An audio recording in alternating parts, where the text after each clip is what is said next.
ये रहे हैं यूएस आर्मी के फाइटर जेट्स। अरे ये यूएस आर्मी के सोल्जर जो है फ़्लाइट बोर्ड कर रहे हैं अपने घर के लिए, वापस जा रहे हैं। पूरे ऐसे स्प्रे छिड़के थे जिससे कि पूरे पूरे जंगल के पत्ते ही झड़ जाते थे पेड़ों के। इस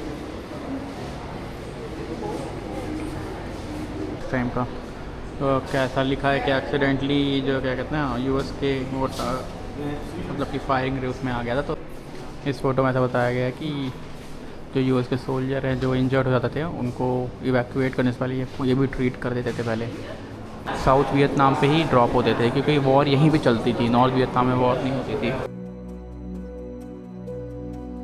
तो स्वागत है दोस्तों आप सभी का एक नई वीडियो पे। फ़िलहाल हूँ मैं हो ची मिन सिटी, मतलब मैं दानांग से बस लेकर के यहाँ पे आ गया था। मैं हूँ हो ची मिन सिटी, इसका पुराना नाम साइगन है। साइगन क्यों है और हो ची मिन सिटी, इन दोनों का क्या रिलेशन है मैं भी आपको बताता हूँ यहाँ के हिस्ट्री के बारे में। फ़िलहाल मैं आया हूँ यहाँ के एक वॉर रिमेनेंट म्यूज़ियम में, ये रहा बाहर। अभी अंदर चलते हैं आपको दिखाता हूँ। उससे पहले मैं आपको यहाँ की हिस्ट्री के बारे में बताता हूँ। इस शहर की बहुत ही इंटरेस्टिंग हिस्ट्री है इस शहर, इस टाउन की। पहले अंदर चल के टिकट लेता हूँ पहले, फिर उसके बाद आपको बताता हूँ मैं। 40,000 डोंग की टिकट है, वहाँ पे लिखा है पर पर्सन लगभग 133 रुपीज़ की पड़ती है। ये कुछ अंदर का सीन है भाई। ये सब यूएस एयरफोर्स के प्लेन्स हैं ये सब, क्योंकि जो वियतनाम वॉर है ना वहाँ पे यूएस का बहुत बड़ा रोल था। यूएस ने मतलब इंटरवीन किया था इनकी वॉर पे। मैं आपके यहाँ की हिस्ट्री के चलो थोड़ा दूर जाता हूँ यहाँ से, पहले जहाँ काम हो रहा है। हाँ, तो मैं यहाँ की हिस्ट्री के बारे में अगर आपको बताऊँ तो शुरुआत में ना वियतनाम पूरा फ्रेंच कॉलोनी के अंदर था, मतलब फ्रेंच ने यहाँ पे कब्ज़ा करके रखा था। फिर बाद में ना जब यहाँ पे उन्होंने इस देश को आज़ाद किया या फिर उन्होंने आज़ादी ली उनसे, तो यहाँ पे ना दो टाइप की मतलब माइंडसेट तैयार हुए। एक हुआ कम्युनिस्ट माइंडसेट और एक हुआ एंटी कम्युनिस्ट, जब जो कम्युनिज़्म को सपोर्ट नहीं करते थे। जो कम्युनिस्ट वाली सरकार थी ना उन्होंने क्या कहते हैं नॉर्दर्न वाले पार्ट में अपना पूरा बेस सेटअप किया, हनोई को कैपिटल बनाया। और जो एंटी कम्युनिज़्म वाले थे ना उन्होंने साउदर्न पार्ट पे अपना, एंटी कम्युनिज़्म वाली सरकार जो थी उन्होंने साउदर्न पार्ट पे अपना सब कुछ सेटअप किया, मतलब अपने आप को सेटअप किया, वहाँ पे रहते थे। बट जो नॉर्दर्न पार्ट थी ना वो पूरे देश को यूनिफाई करके और पूरे मतलब कम्युनिज़्म के अंडर में लाना चाहती थी। और उनको बैक था रशिया, उस टाइम की यूएसएसआर की रशिया, उस टाइम की यूएसएसआर सोवियत यूनियन और चाइना की का बैक था। और इनको जो नॉर्दर्न पार्ट वाले थे ना उनको बैक था ये अपने यूएस से। तो वो ना साउदर्न पार्ट वाले यहाँ पे मतलब किसी तरह भी करके यहाँ पे हमला करके मतलब नॉर्दर्न पार्ट की साउदर्न पार्ट की आर्मी के ऊपर यहाँ पे इसको भी यूनिफाई करना चाहते, मतलब पूरे वियतनाम को ही यूनिफाई करना चाहते थे। लेकिन रशिया ऐसा नहीं चाहता। रशिया नहीं चाहता था कि यहाँ पे भाई कम्युनिज़्म का पूरा कब्ज़ा हो जाए, पूरा चाइना और इनका इन्फ्लुएंस हो जाए। तो उन्होंने इंटरवीन किया था, अपनी ट्रूप, अपनी आर्मी, मतलब अपनी एयरफोर्स सब कुछ भेज दी थी यहाँ की लड़ाई में। और उस टाइम की वॉर में ना, उस टाइम की वॉर क्या होती है, गोरिल्ला वॉरफेयर और भी अलग अलग टैक्टिक्स से यहाँ पे वॉर होती थी। यहाँ पे एक चूचू टनल है, वो भी आपको दिखाऊंगा, वहाँ पे भी काफ़ी सारा मतलब टनल वनल के थ्रू वॉर होती थी। तो उस टाइम की वॉर में ना रशिया मतलब जो डाटा कहता है कि लगभग कितना 58,000 यूएस के ट्रूप मारे गए थे, जो डेटा कहता है। बट कितना सच है कितना नहीं वो मुझे नहीं पता। और डेटा कहता है कि 1 मिलियन वियतनाम उसमें लिखा है सिर्फ डेटा में कि वियतनाम के ट्रूप भी मारे गए थे, ऐसा ही डेटा कहता है। लेकिन मेरा ऐसा मानना नहीं है क्योंकि यूएस के इतने कम ट्रूप मारे गए होंगे, क्योंकि उन्होंने ना थक हार के, उनके इतने ज़्यादा रिसोर्स वेस्ट हो रहे थे, इतने ज़्यादा ट्रूप्स मारे जा रहे थे, उन्होंने थक हार के विड्रॉ ही कर लिया था फिर यहाँ से। फिर आखिरकार जा कर के यहाँ पे नॉर्दर्न वियतनाम के सरकार जिनको मतलब जिनके लीडर थे हो ची मिन, जिनके नाम पे अभी ये शहर का भी नाम रख दिया गया है, तो उनका कब्जा हो गया और उन्होंने पूरे कम्युनिज़्म की सरकार बना दी। अब और पूरे वियतनाम को जो उनका एम था पूरे वियतनाम को यूनिफाई करना, उन्होंने कर लिया था। तो उसके बाद ना ये इस शहर का नाम पहले साइगन था। यहाँ पे ये क्या कहते हैं साउदर्न वियतनाम की कैपिटल थी उस टाइम पे। तो इस शहर का नाम रीनेम कर दिया गया था उनके नाम के ऊपर, हो ची मिन सिटी अब इसे कहा जाता है। ग्लोबल लोग दुनिया में ना आज के टाइम पे इस शहर को हो ची मिन के नाम से ही जानते हैं। बट यहाँ के लोकल लोग देखोगे ना, कोई भी इसको हो ची मिन नहीं कहता, इसको साइगन ही आज के टाइम पे भी कहता है। अगर उनसे आप कह दोगे ना हो ची मिन, वो चिढ़ जाते हैं मेरे हिसाब से, ऐसा मुझे बताया गया है, मैं जहाँ पे भी रह रहा हूँ वहाँ पे। तो यहाँ पे अभी भी इस शहर को साइगन के नाम से ही जाना जाता है। और ये यहाँ के वॉर रेमिनेंट्स के म्यूज़ियम है। जो वॉर हुआ था उसकी हिस्ट्री के बारे में बताया गया सब कुछ। ये देखो कितने यूएस के जो भी शेल्स वगैरह यहाँ पे हैं, वो यूएस के प्लेन्स वगैरह वहाँ खड़े हैं। ये यूएस आर्मी के टैंक्स हैं, यूएस आर्मी का चिनूक हेलीकॉप्टर वो खड़ा है, बहुत कुछ है। और अंदर ये पूरी बिल्डिंग है। इस बिल्डिंग के अंदर भी जाएंगे, हमने टिकट ले लिया है। 40,000 बात की टिकट पड़ी है। अभी पहले इस बिल्डिंग के अंदर जाते हैं। इस बिल्डिंग के अंदर मैं आपको दिखाता हूँ सब कुछ। और मैंने आपको ना एक ब्रीफ में बताया है यहाँ की हिस्ट्री के बारे में। अगर मैं पूरी हिस्ट्री बताने लगूँगा ना यहाँ की, तो बहुत लंबी वीडियो हो जाएगी। तो आप थोड़ा गूगल कर लेना, मैंने आपको ब्रीफ में बता दिया यहाँ पे क्या हुआ था। तो अब चलते हैं म्यूज़ियम के अंदर। मैं आपको दिखाता हूँ यहाँ पे क्या क्या है। ये देखो ये बोर्ड, जब कोस्ट लाइन से यहाँ पे हमला होता था, बस बंदूक लगा के रखते थे, यहाँ पे ट्रूप्स बैठे रहते थे। और ये सब गन्स हैं। ये मुझे नहीं पता किसकी हैं। M40 160 mm recoil rifle. भाई देख रहे हो कितनी लंबी है, बहुत लंबी है भाई। ये सब हैं। ये सब यूएस के, मतलब थोड़ा इनको फिर ये डैमेज रहे हो गए होंगे, इनको थोड़ा सा ठीक किया गया होगा मेरे हिसाब से। इस टैंक का नाम है M107। यहाँ पे बहुत सारे, सब आपको दिखाता हूँ अभी मैं। ये रहे यूएस आर्मी के फाइटर जेट्स। इस जेट का नाम है F5A फाइटर जेट। इसकी डिटेल्स ये रही लिखी है, ये रहा। और कुछ और प्लेन्स हैं, जैसे ये रहा। अब ये किस काम आता था मुझे नहीं पता। ये शायद नेवी हो भी गया है शायद। और उसके पीछे और भी कुछ प्लेन्स हैं, जैसे वो वाला एक हो गया। ये रहा एक यूएस का फाइटर जेट। उस टाइम पे थोड़ा सा इतनी एडवांस टेक्नोलॉजी नहीं थी, फिर भी उनके पास बहुत अच्छे फाइटर जेट थे। A32 फाइटर बॉम्बर था ये एक। इसकी एक बॉम्बर फाइटर जेट है इनका। और एक ये रहा, ये तो काफ़ी बड़ा है यार। अब इसके बारे में कहाँ पे लिखा है, ये रही इसकी डिटेल। ये फाइटर बॉम्बर था।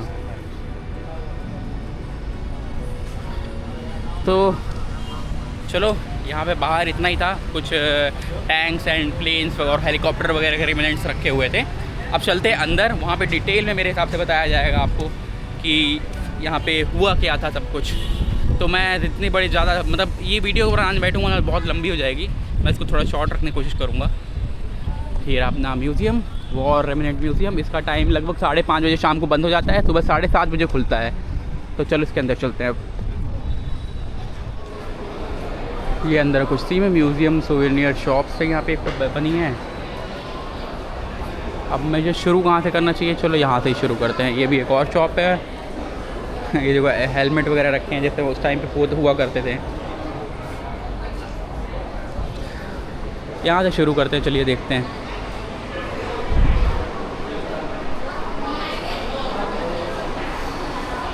यहाँ पे फ़ोटोज़ वगैरह लगी हुई हैं। कुछ इंटरेस्टिंग दिखता है तो आपको दिखाता हूँ। ये एक इंटरेस्टिंग फ़ोटो दिखी मुझे। ये बता रही है यूएस आर्मी के सोल्जर जो है फ्लाइट बोर्ड कर रहे हैं, अपने घर के लिए वापस जा रहे हैं मार्च 14, 1973 को। और भी बहुत सारी हिस्ट्री यहाँ पे है। तो ये एक फ़ोटो है, आई डोंट नो क्या है, मैं आपको पढ़ के बताता हूँ। ये देखो, इस साउदर्न वियतनाम का अप्रॉक्स मैप है। और यहाँ पे ये दिखाया गया कहाँ पे वॉर हुई है। जो फेज़ 1 में वॉर ना, ये इसी एरिया में हुई थी। और ये फेज़ 2 की वॉर है जो कि कोस्टल एरिया में हुई है। पहले यहाँ से इनकी ट्रूप्स को में भी पहले तो बैक किया गया होगा यूएस आर्मी की, क्योंकि ये ना इधर ही से घुसते थे, क्या कहते हैं, अपना लाओस के साइड से ज़्यादातर। पहले यहाँ से इनको पीछे किया गया होगा, फिर कोस्टल के एरिया से इनको पीछे किया गया होगा। ऐसा यहाँ पे लिखा है। लगभग over face eliminated from the battle 20,000 troop and 17,178 arms various type और 1,000 व्हीकल। ये है वियतनाम की हिस्ट्री ना, सच में बहुत ही इंटरेस्टिंग है, बहुत इंटरेस्टिंग है। अगर आप थोड़ा पढ़ोगे ना इसके बारे में, बहुत आपको भी, अगर आप हिस्ट्री में या फिर जोग्राफ़ी में दुनिया की इंटरेस्ट रखते हो तो आप ज़रूर पढ़िएगा, आपको पता चलेगा यहाँ की हिस्ट्री के बारे में। और ये देखिए, ये नेवल फोर्सेस के बारे में शायद है कि ये नेवल फोर्स कहाँ से अटैक वगैरह करती थी। मेरे को पढ़ना पड़ेगा, अभी मैं पढ़ा नहीं हूँ, देखता हूँ फिर क्या है ये। और बहुत कुछ मतलब फ़ोटोज़ हैं उस टाइम के रियल जो खींची गई थी, कहाँ पे कैसे युद्ध लड़ा गया है। ये देखो यूएस आर्मी के शायद ये हेलीकॉप्टर है शायद।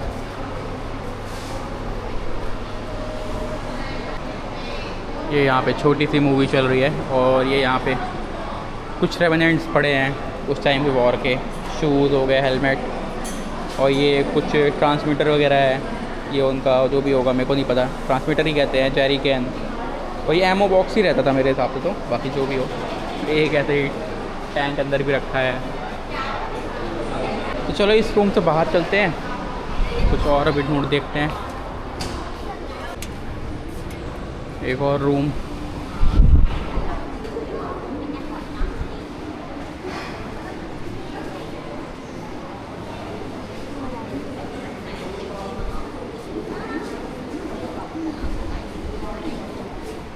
ये मुझे नहीं बताया, मास्क है शायद ये, गैस वैस का इस्तेमाल होता रहा होगा कुछ। Toxic chemical spray operating in south Vietnam, mask है ये, गैस स्प्रे वाले मास्क।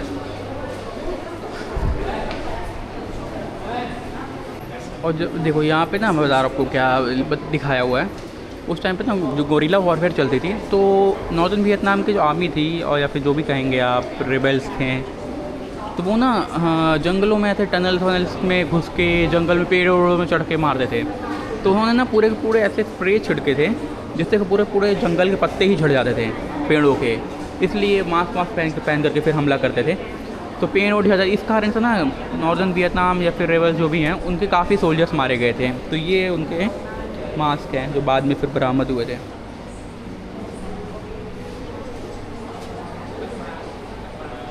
इस फोटो में दिखाया गया है कैसे स्प्रेइंग होती थी पेड़ों के ऊपर। अब वो यूएस ट्रूप्स मास्क पहन के रखे हैं।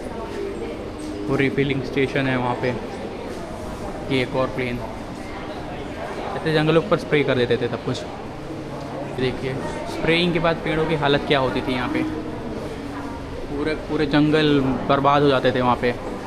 जंगल क्या यहाँ पे दिखाया गया है। उन स्प्रे के बाद वियतनाम के लोगों की क्या हालत हुई थी, ये देखिए।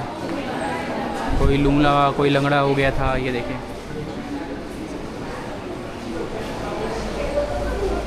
यहाँ पे क्या हालात हुए थे उन स्प्रेइंग्स और उन वॉर्स के कारण। वॉर से किसी का नुकसान नहीं, सिविलियन का ही नुकसान है। तो इस रूम में ना आफ्टर इफेक्ट और यहाँ के लोगों के ऊपर क्या इफ़ेक्ट हुआ था उस वॉर का, वो दिखाया गया। मैं ज़्यादा तेज़ बोल नहीं सकता, ज़्यादा बड़ा रूम नहीं था, ठीक है। तो अब चलते कितने और कुछ और देखते हैं। ये रूम वॉर क्राइम्स का है कि उस टाइम पे वॉर पे के बीच में भी क्राइम्स होते रहते हैं ना, तो उसके बारे में शोकेस किया गया है। मैं आपको दिखाता हूँ, अच्छा कुछ इंटरेस्टिंग सा दिखता है तो पहले खुद जान लो, उसके बारे में फिर आपको दिखाता हूँ। तो देखो इस फ़ोटो में दिखाया गया है कि उस टाइम के विलेजर्स को उठा करके आर्मी ले जाती थी राउंड अप के लिए, मतलब इंटेरोगेशन करने के लिए। ये एक बच्चे के पिताजी को उठा के लेके जा रहे हैं, और एक अच्छी माँ बेटी कह रही है कि डोंट किल माय फादर। ऐसे ही बहुत सारे वॉर क्राइम भी हुए थे। मैं ये एक तरफ की, यहाँ पे तो मेरे हिसाब से एक तरफ की ही चीज़ें दिखाई गई होंगी कि क्या वॉर क्राइम उन्होंने किए हैं। कुछ तो यहाँ के भी मतलब नॉर्दर्न वियतनाम के लोगों ने भी किए होंगे, मे बी वो नहीं दिखाया जाएगा यहाँ पे। यहाँ पे दिखाया गया है कि साउदर्न पार्ट के लोगों ने क्या वॉर क्राइम किए थे। ये तो यूएस आर्मी के लोगों ने ये मारते हुए दिखा रहे एक सिविलियन को, आर्मी के लोग। यहाँ पे भी सेम, ये कुछ शेल्स रखे हैं यहाँ पे। 76 mm शेल। और ये देखिए जंगलों में आग लगी थी, जो आग भी लगा दिया गया था जंगलों पे।